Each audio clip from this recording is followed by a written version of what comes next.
everyone! Today I want to talk about one of the many reasons I don't use physical or psychological intimidation when training dogs. And that is because I want to condition my cue, or what other people call command, into something that's called a secondary reinforcer. What does that mean? It means that when I say a cue, like sit, it not only makes the dog feel good when I say it and makes them want to do the behavior, but it can also reinforce the previous behavior. So for example, if you ask for 3 minutes of tricks or maybe obedience, that every time you say the next cue, it can reinforce the previous behavior if that cue has become a secondary reinforcer. So it's pretty cool.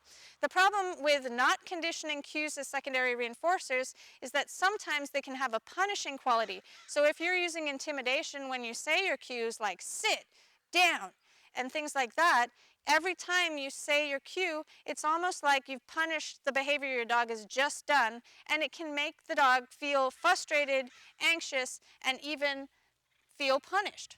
So I like to make sure that my cues become secondary reinforcers, and if they're not, I have to figure out why they're not.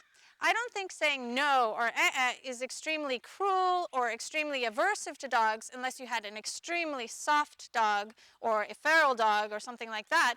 But what happens is it can water down the reinforcement value of your cue. So for me, I like to make my cues as strong as possible so that the cue always predicts reinforcement. Or for example, if the dog hasn't done the behavior right, I will redirect the dog, and then I will figure out a way to build back the relationship of the stimulus-response association, where the dog hears the cue and immediately does the behavior happily. Because when that doesn't happen, there is something wrong. So instead of asking for the behavior again or using punishment, I'll go back and figure out a way to build that cue back into a secondary reinforcer and something that the dog is triggered to want to do the behavior when they hear the cue.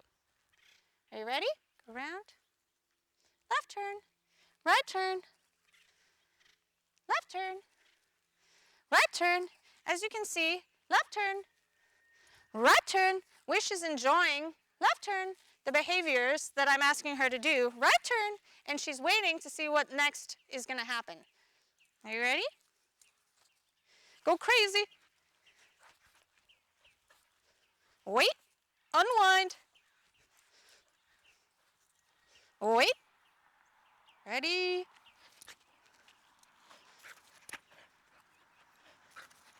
And you can see she really, she's not used to me talking. Hup. She really enjoys doing the behaviors because they're fun and they've always been associated with positive reinforcement.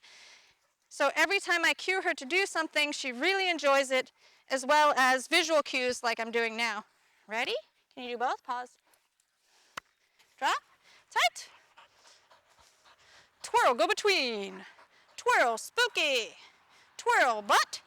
So as you can see, every time I cue her to do a different behavior, it's acting like a secondary reinforcer to the behavior she just did, go between.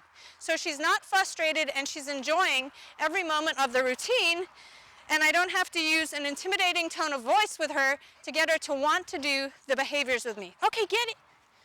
Good. Bring. Drop. Even my cue drop has been trained with reinforcement, so she actually likes dropping it, and it reinforces the retrieve.